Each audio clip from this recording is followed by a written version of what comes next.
wabarakatuh. Selamat pagi anak-anak. Iya, apa kabarnya hari ini? Kurang semangat. Jika ibu bilang apa kabarnya hari ini, jawabnya alhamdulillah, luar biasa. Begitu ya, ibu ulang sekali lagi ya. Apa kabarnya hari ini? Alhamdulillah, luar biasa. Baik. Supaya tambah semangat lagi, kita akan menyanyikan lagu Garuda Pancasila ya anak-anak, yang dipimpin oleh Kurnia Islami. Baik, 1, 2,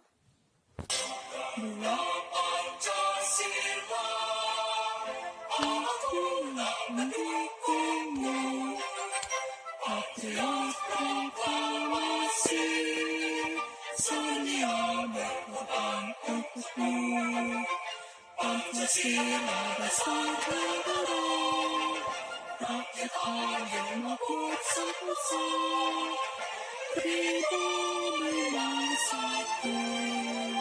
Ayo maju, maju, ayo maju, maju, ayo maju, maju. Terima kasih anak-anak, terima kasih Kurnia Islami. Baiklah, silakan duduk kembali ya. Baiklah anak-anak, ada yang tahu kita hari ini belajar tema berapa? Ayo.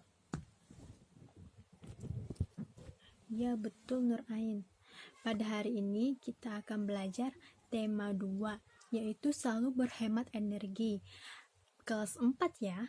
Subtema 1 yaitu sumber energi dan pembelajaran pertama. Baiklah, sebelum ibu menyampaikan materi, ibu akan menyampaikan tujuan pembelajaran kita pada hari ini ya. Tujuan pembelajaran kita pada hari ini, yang pertama, setelah mengamati teks, siswa mampu mengidentifikasi teks visual yang diamati dengan terperinci. Yang kedua, setelah mengamati teks, siswa mampu menuliskan gagasan pokok dari teks visual yang diamati dengan terperinci. Yang ketiga, dengan percobaan, siswa mampu menjelaskan manfaat energi matahari dalam kehidupan sehari-hari dengan tepat.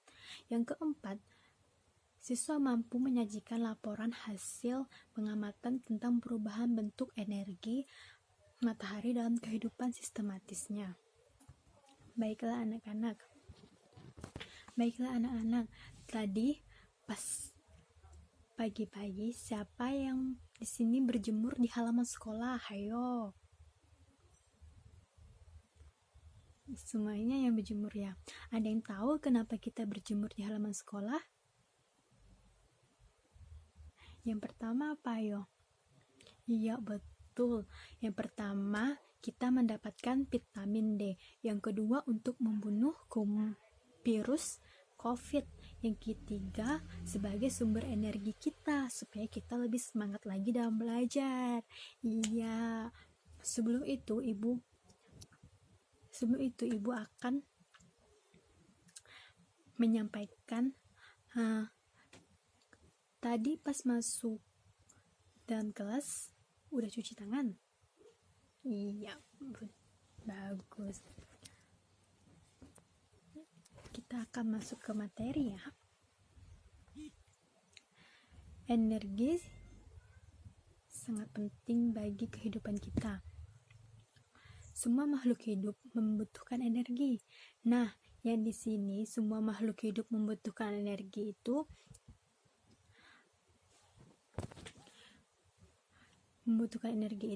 seperti anak-anak belajar, bekerja, dan lain-lain. Tahukah anak-anak sumber energi yang ada di bumi ini? Nah, kita akan dipelajari subtema 1 ini tentang sumber energi anak-anak. Matahari memiliki peran yang besar dalam kehidupan karena matahari sumber energi terbesar di bumi anak-anak. Panas matahari berpengaruh terhadap aktivitas manusia dan makhluk hidup lainnya di bumi. Perlu anak-anak tahu bahwanya matahari ini penghasil energi panas dan cahaya terbesar di dunia, anak-anak. Nah, kita dapat lihat di buku kita. Ada bawa buku kan, anak-anak? Nah, buka bukunya. Nah, di situ ada gambar seorang ibu menjemur pakaian dan seorang anak bermain dan ada dijemur. Nah, di situ ada manusia, tumbuhan, dan hewan. Nah, di situ betapa matahari itu sangat berperan bagi kehidupan manusia, anak-anak. Bisa untuk mengeringkan pakaian yang basah, bisa untuk berjemur, dan bahkan digunakan untuk tumbuhan proses fotosintesis. Matahari sumber kehidupan di bumi. Matahari sumber energi terbesar memancarkan panas dan cahayanya ke bumi. Cahaya matahari menerangi bumi sehingga kita dapat melihat semua makhluk hidup dan benda di siang hari. Panas matahari mengakibatkan adanya kehidupan di bumi.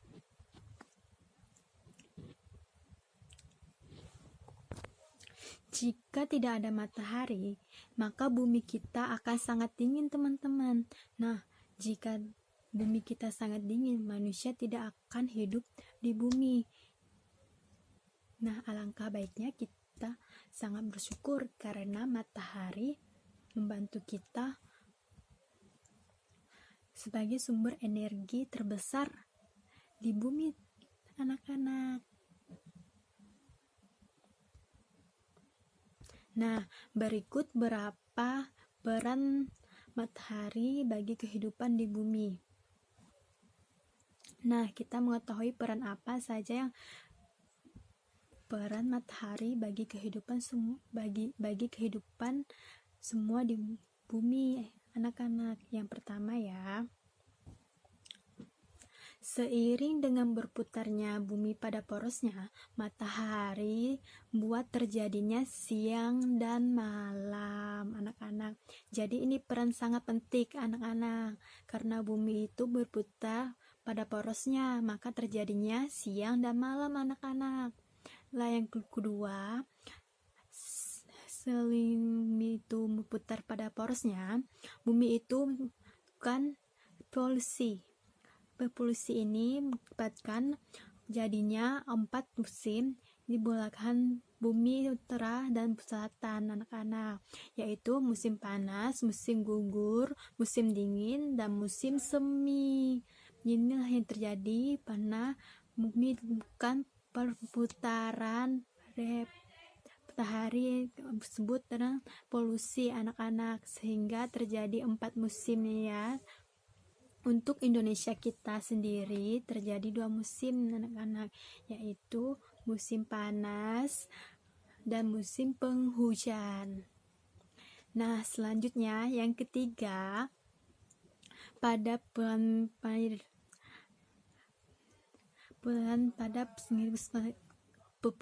air.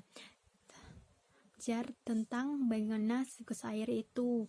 Siklus air itu adalah bumi dengan bantuan matahari juga, karena akan menguapkan setiap air yang ada di bumi sehingga menjadi butiran-butiran air, lalu menjadi awan dan menjadi hujan, sehingga ada perubahan menjadi cuaca, ada mendung, ada panas, dan ada hujan, anak-anak. Jadi matahari sendiri sangat penting pada siklus air, anak-anak. Berikutnya adalah peran matahari membantu proses terjadinya vitamin D. Nah, tadi itu kan berjemur vitamin D pada pertumbuhan tulang pada anak-anak. Iya kan? Di antaranya jam 7 sampai jam 9, anak-anak. Itu matahari mengandung vitamin D anak-anak yang sangat berguna pada pola tubuh kita. Jadi jam segitu bisa untuk berjemur anak-anak. Jadi kalian mendapatkan vitamin D dari sinar matahari.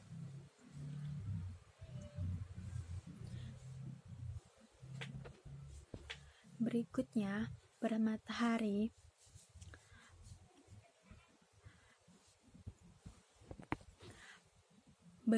berperan pada proses terjadinya awan hingga terjadinya hujan yang membasahi daratan hingga semua tumbuhan di daratan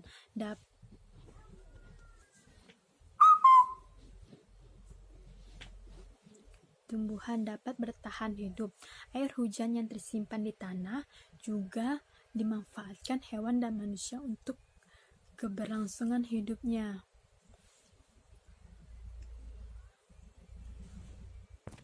Nah, ini terjadi pada perubahan siklus air, yang dimana air yang menguap menjadi butiran, terus menjadi awan dan menjadi hujan.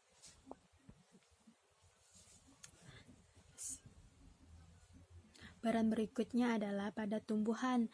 Itu matahari sangat penting dalam proses fotosintesis, baik pada tumbuhan darat dan tumbuhan laut. Nah, tumbuhan ini bisa hidup dan berkembang dengan makanan untuk dikonsumsi hewan dan manusia.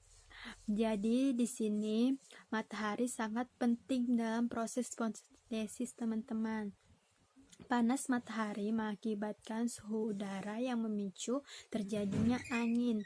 Tiupan angin kemudian juga dapat dimanfaatkan sebagai sumber energi. Lalu peran berikutnya adalah berperan panas matahari mengakibatkan air laut menguap. Nah, air laut menguap itu dapat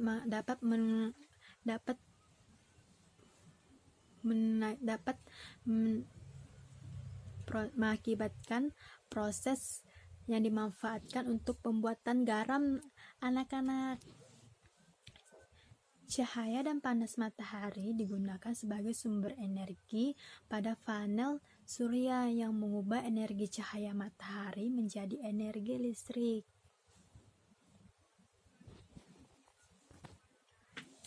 Sumber energi apa yang membuat bumi menjadi hangat? Tentunya kalian sudah tahu, membuat bumi ini sudah hangat, menjadi hangat itu adalah matahari.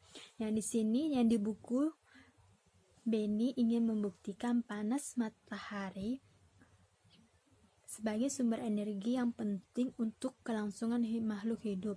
Ayo kita bantu Beni untuk membuktikan percobaan berikut.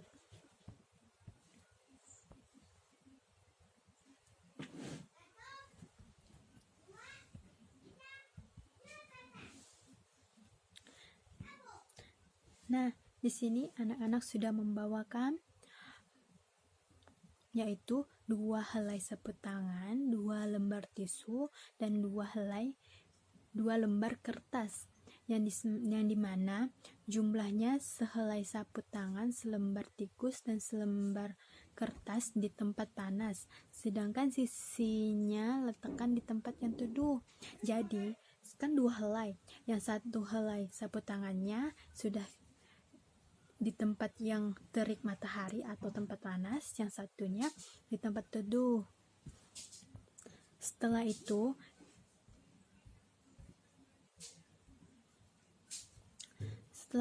yang ketiga, setelah itu sudah melakukan percobaan, anak-anak mengamati dan tuliskan perubahan yang terjadi pada benda-benda tersebut. Di dalam tabel itu ada sekitar 15 menit, 30 menit, dan 60 menit.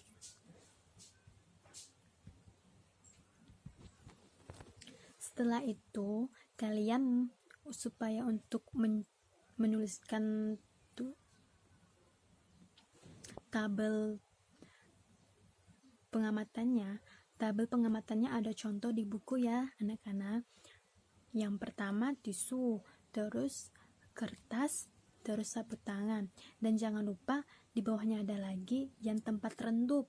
Yang tadi yang pertama tempat matahari, yang kedua tempat redup. Waktunya 15 menit, 30 menit, dan 60 menit ya anak-anak.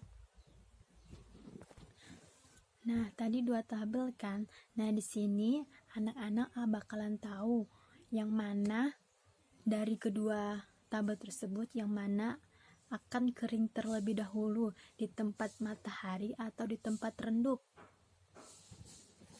Nah, yang kita ketahui ketika kita menjemur benda-benda ini akan kering karena terkena sinar matahari.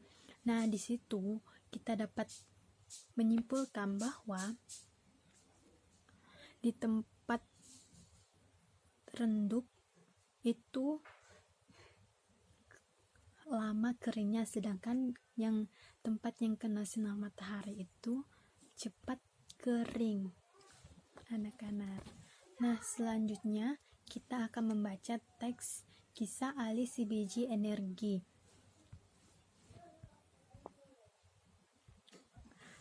Aku Ali si biji energi. Aku menanam biji energi di sebuah ladang yang luas di peternakanku. Saat matahari bersinar, ada energi pada cahaya matahari. Cahaya matahari membantu biji-bijiku tumbuh menjadi tanaman-tanaman yang tinggi. Tanaman-tanamanku menyimpan energi itu di dalam akar, batang, daun, dan butiran biji yang baru. Dengan segera, aku dan tumbuhan tinggi dengan daun-daun yang lebar dan biji yang baru, kamu bisa memasak dan memakan. Akan membantu tumbuh, bergerak, dan berpikir. Aku juga memberi makan hewan ternak dengan beberapa bagian dari tumbuhanku, sehingga mereka tumbuh menjadi besar dan sehat. Energi panas matahari adalah salah satu sumber daya alam yang melimpah. Anak-anak, tumbuhan seperti jagung juga memerlukan sumber daya alam yang harus dibudidayakan. Sumber daya alam tersebut diberikan Tuhan untuk umat manusia.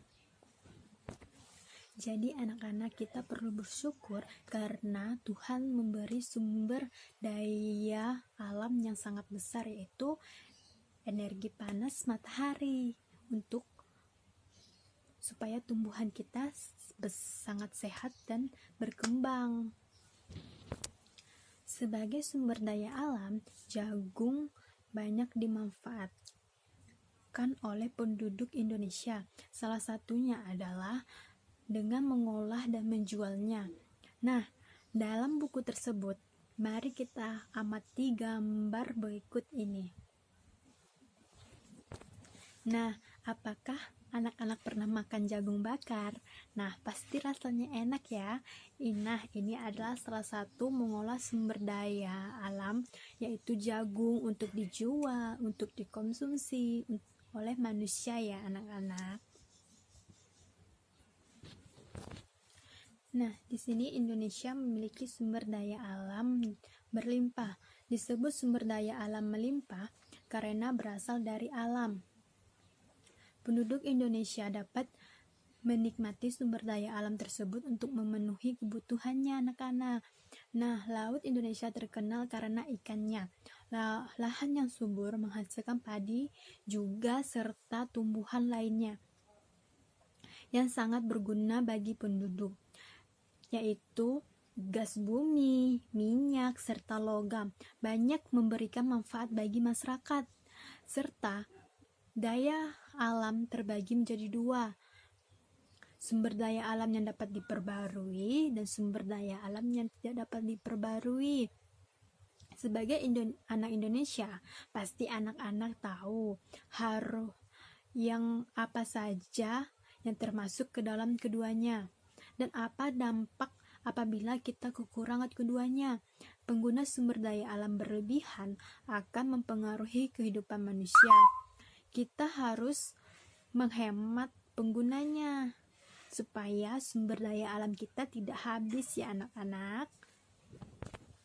Nah, di sini dapat dilihat di buku sumber daya alamnya dapat diperbarui, misalnya yang pertama tumbuhan. Nah, tumbuhan di sekitar kita atau tumbuhan di sekolah kita itu bisa diperbarui, bisa kita dengan menyiramnya atau mengasihnya pupuk. Yang kedua hewan, bisa kita memberinya makan dan merawatnya. Yang ketiga sinar matahari dapat kita perbarui juga ya anak-anak. Yang keempat angin dapat kita perbarui juga ya anak-anak. Yang kelima air. Nah, air ini dapat kita perbarui juga ya. Nah, contohnya seperti di jembatan Agen yang di Singkawang tuh kan anak-anak, yang dulunya airnya tercemar. Nah, sekarang air di jembatan Agen itu udah mulai agak jernih kan dan tidak ada bau lagi. Nah, itu adalah sumber daya alam yang dapat diperbarui anak-anak. Nah, sumber daya alam tersebut termasuk kelompok sumber daya alam yang dapat diperbarui karena harus tersedia dan dapat dikelola untuk kita perbanyak jumlahnya. Agar sumber daya alam ini tetap tersedia, kita harus menggunakan dengan bijak dan melestarikannya anak-anak. Sumber daya alam ini sangat penting untuk dijaga keberadaannya. Nah, di sini sumber daya alam yang tidak dapat diperbarui itu anak-anak. Yang pertama yaitu minyak bumi, emas, dan besi. Dan berbagai tambang termasuk ke dalam kelompok sumber daya alam yang tidak dapat diperbarui anak-anak. Ada yang tahu kenapa minyak bumi, emas, besi, dan lainnya tambang tidak dapat diperbarui? Nah, karena jumlahnya sangat terbatas anak-anak, makanya sulit untuk dapat diperbarui. Untuk menghasilkan minyak bumi diperlukan waktu yang sangat lama anak-anak, karena menghasilkan minyak bumi itu menunggu beribu-ribu tahun makhluk laut yang mati membeku berjuta-juta tahun untuk menghasilkan minyak bumi anak-anak. Oleh sebab itu kita harus hemat menggunakan sumber daya alam ini. Dan terletak pada negara kita sangat kaya akan jenis tumbuhan, buah-buahan, sayur-sayuran, tanaman obat, dan banyak lagi anak-anak. Nah, Indonesia juga memiliki hutan tropis yang juga kaya akan pohon berkayu dan hasil hutan dengan ribuan jenis hewan di dalamnya. Oleh karena itu, Indonesia pernah dikenal sebagai paru-paru dunia anak-anak. Nah, karena banyak hutan yang ditumbuhi oleh pohon berkayu dan banyak pohon karena menghasilkan oksigen yang luar biasa anak-anak yang kita gunakan untuk bernapas dan untuk memerlukan makanan. Namun anak-anak, sayangnya saat ini hutan-hutan di Indonesia banyak yang musnah karena pohon-pohonnya banyak ditebangi atau dialihkan fungsinya menjadi perkebunan sawit untuk kepentingan industri anak-anak. Nah, itu dapat kita lihat seperti di daerah Sambasana atau di daerah Ketapang, seperti daerah Sintang.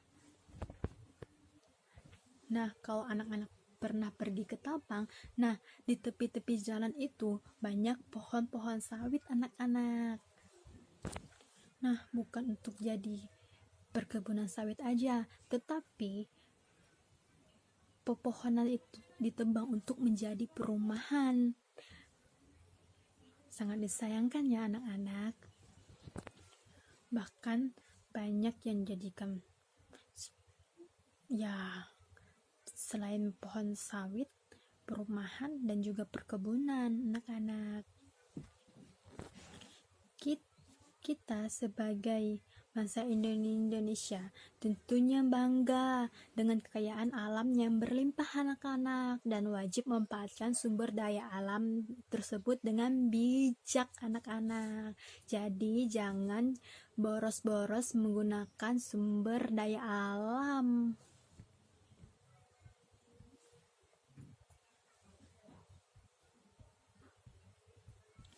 Nah, di sini Indonesia sebagai negara kepulauan. Karena ngapa disebut negara kepulauan? Karena Indonesia memiliki kekayaan alam yang sangat berlimpah anak-anak. Kekayaan alam tersebut terdiri dari sumber daya alam yang tidak dapat diperbarui anak-anak. Misalnya yaitu minyak bumi, batu bara, dan bahan tambang lainnya anak-anak. Nah, kalau dapat kita lihat di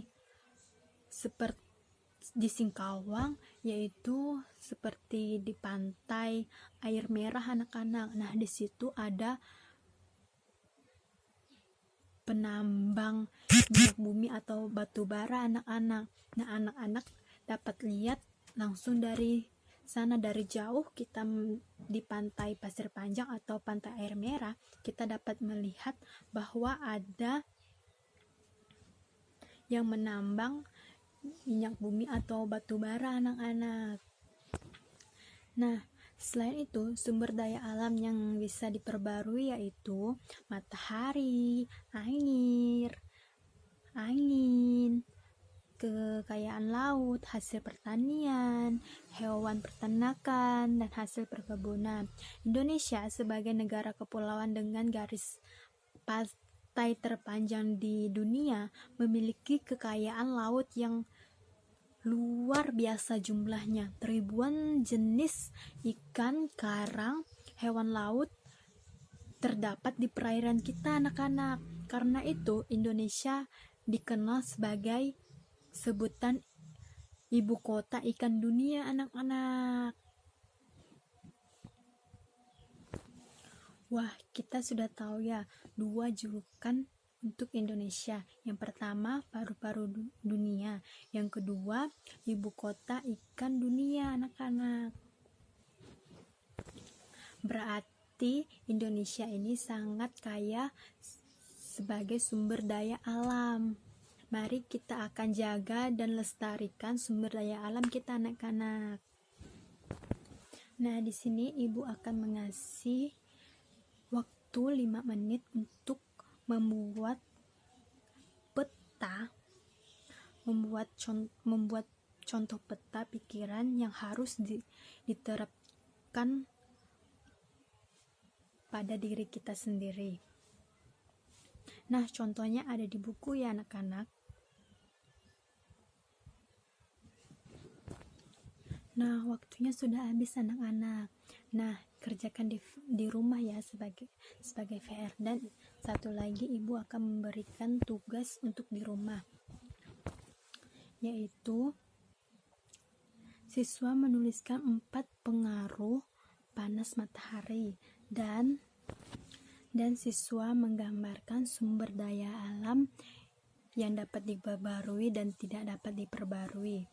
Baiklah anak-anak, pada hari ini ibu akan menyimpulkan kita belajar tentang sumber energi pada matahari dan sumber daya alam.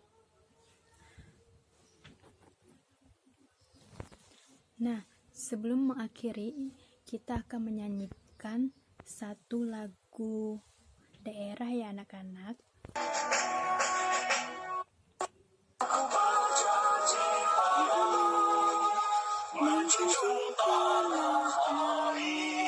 ku tanah airku Indonesia.